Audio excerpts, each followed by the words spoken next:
Hello and welcome to the Elephant Lounge. I'm your host Tuesday. I want to thank you for joining me. Sometimes we find stories in the news that just fall away out of nowhere and they're never revisited again. One week, they're the hottest topic everyone is talking about, and the next week, nobody has an idea of what you're talking about. I, of course, am talking about the story of Dr. Christine Blasey Ford. Now, as you all know, Brett Kavanaugh, was confirmed onto the Supreme Court after another FBI investigation. Many people on the left complained it wasn't enough. 6 prior investigations, along with an investigation into the thinnest of claims with very few details, all witnesses named stating they didn't know or have any recollection of this gathering that was stated. Dr. Ford's own friend, Leland Kaiser, stated she doesn't know. She doesn't recall any such gathering, nor does she even know who Brett Kavanaugh is. Never met him. So what didn't the news really talk about? What don't we really understand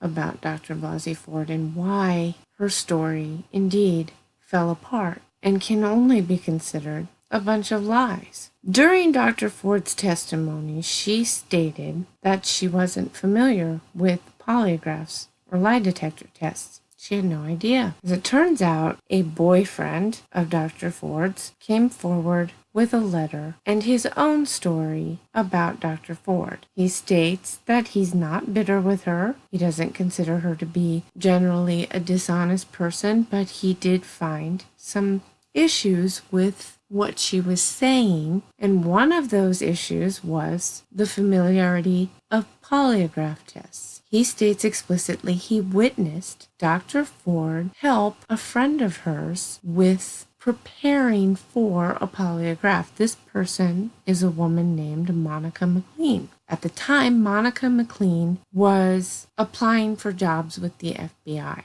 and it's required that you take a polygraph test. Now, Dr. Ford didn't help her pass a polygraph. That's not what he says. He says that she coached McLean, that she helped her prepare for that test and what to expect, because maybe she was nervous about it. That's understandable. But in any case, she is indeed familiar with a polygraph and how they're conducted. As it turns out, Monica McLean did something. She did something, and Leland Kaiser is the friend that Dr. Ford had named as this other girl being at the party. The only other girl, her best friend, she leaves alone in a house of boys, runs out of the house, leaves her friend in a house, again, all boys, 2 of whom who had just been involved in her sexual assault that has caused her great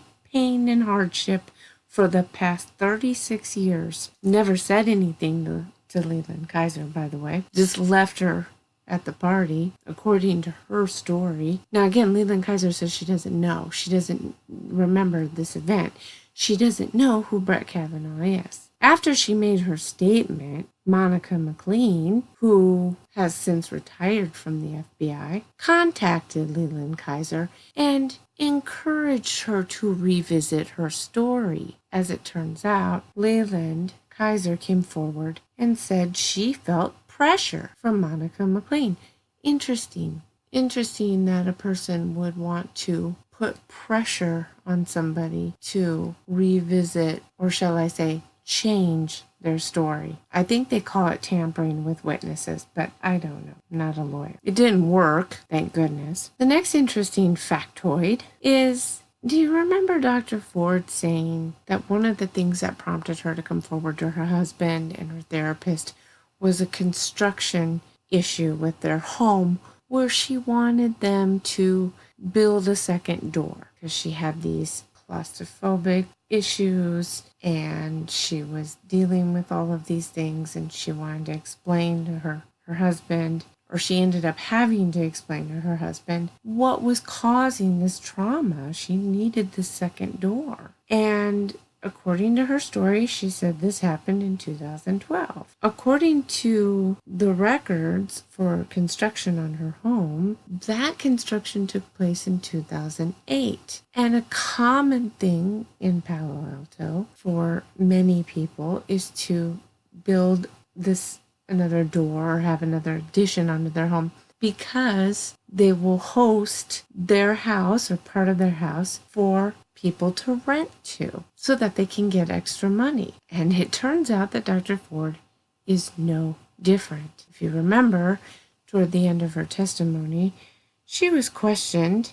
She stated that she had hosted Google interns. So was the door put on to rent or this other elaborate story about being claustrophobic? It certainly doesn't make any sense. If she's hosting her home to somebody and that door is put on there for the purpose of hosting a renter, that would have little or nothing to do with her claustrophobia. And again, it wouldn't be until 4 years later, in 2012, that she said anything. So that is a lie. They both cannot be true. The construction took place in 2008. The supposed confession to the therapist took place in 2012. This brings us to the next issue. The only thing that she had to corroborate the naming of Brett Kavanaugh in 2012 comes from these therapist notes. And these notes were not handed over to the Senate Judiciary Committee. In fact, they refused to hand over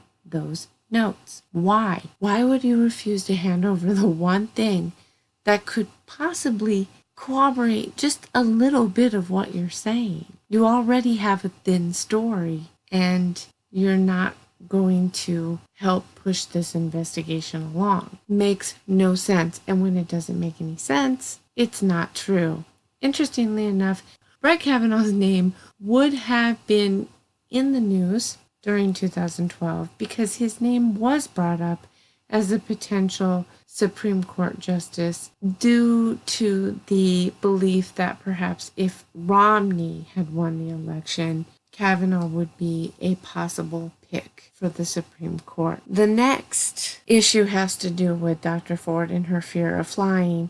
Now, you would think as someone who is educated in the area of psychology, one would understand that those who suffer from fears, genuine fears, especially a fear of flying, they would know that people who are afraid to fly do not fly. Dr. Ford said she had a fear of flying. As it turns out, she did not have a fear of flying. She was a frequent flyer. She flew all over the country.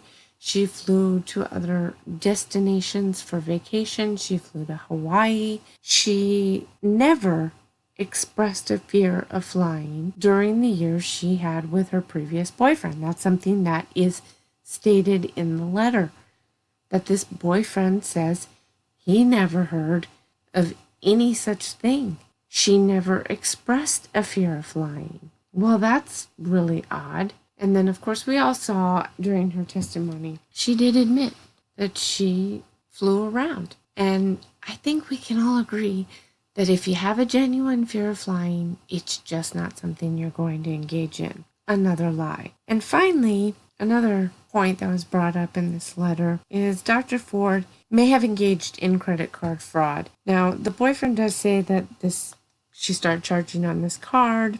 She didn't want to pay. They eventually did settle. I don't know if he has brought forth any specific corroborating evidence. This is his word and his alone.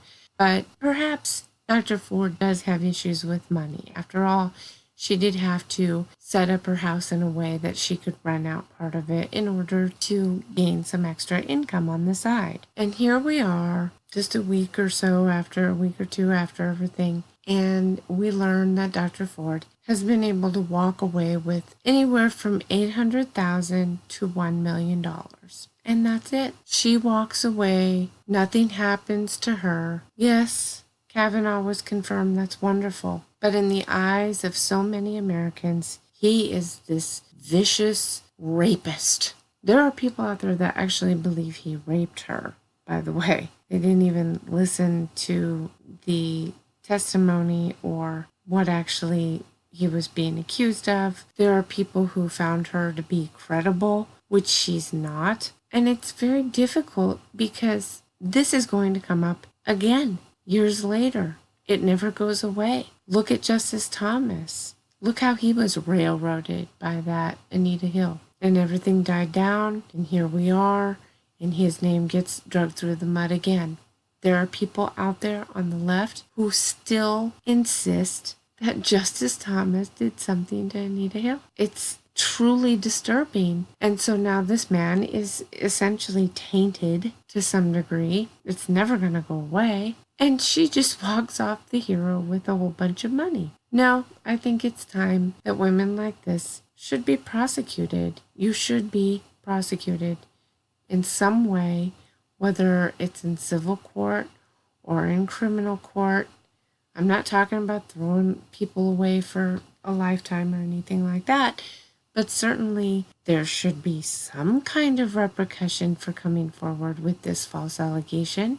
Surely there should be an investigation into her life because so many things have been proven to be wrong. And it's hard to deal with some people on the left because they don't want to accept that they were wrong. They have this narrative in their head. They have this belief that Dr. Ford is telling the truth and Kavanaugh must be a monster. And the mainstream media, they don't cover the things that I've just told you, that I've gone over. I haven't heard them say it. Maybe there are some flashes of that, but it's not something that I've seen making front page. A lot of times corrections like this are buried on page 6, and most people don't know about it because the news cycle puts out what they want and then they correct it later, but everyone's still holding on to that first narrative and it never goes away. The stench of that never goes away. And when you try and explain and show them, this is where you're wrong, this is what she said, and this is what the reality is. Oh no, they can't listen to it. It's not in their program. And they call you a Russian robot. Go on Twitter now if you don't believe me. Post anything pro-Trump or anything that's pro-right-wing and you're called a robot by people on the left. Now the right has recently been fighting back in a brilliant way, I might add. And they're using a meme that's called an NPC. And it is a character, a gray character with no expression, and it depicts a robot. It's a non-player character in a video game, which is just a character that is pre-programmed to just respond to general things. And it's to depict the group think mentality of the left, and that so many of them don't seem to be able to think outside of their narrative. This is their programming, which is Dr. Blasey Ford good, Kavanaugh bad. Everyone else is a robot. Everyone that doesn't agree with me is a Nazi. Everyone that doesn't agree with me is a misogynist, a racist, a xenophobe, a sexist. That's all that they have. They just purely have a hatred of Trump. It's like they're on this script. And so this meme starts popping up all around. And the next thing you hear is, don't dehumanize us. What? You've just spent the last 2 years calling everyone you don't like a robot. And now you're going to complain when someone calls you an NPC? Really? That's interesting. That's very interesting. The other thing that I find sort of funny is for a while, the right has been calling the left snowflakes because there seems to be a meltdown that occurs whenever they're confronted about something or they're asked to respond to anything, or the outrage, the victimhood. Right? They really go for this victimhood currency. All of them have to talk about how they're oppressed. Everybody's after me. Everybody's racist. And another funny thing is this insistence on being outraged for other people. And I will talk a little bit more about this next time, but I do find it kind of embarrassing when some people on the left try and call people on the right snowflakes, because no, it doesn't work that way. You need to come up with your own insults. You can't just take ours. All right, I will see you next time and very soon.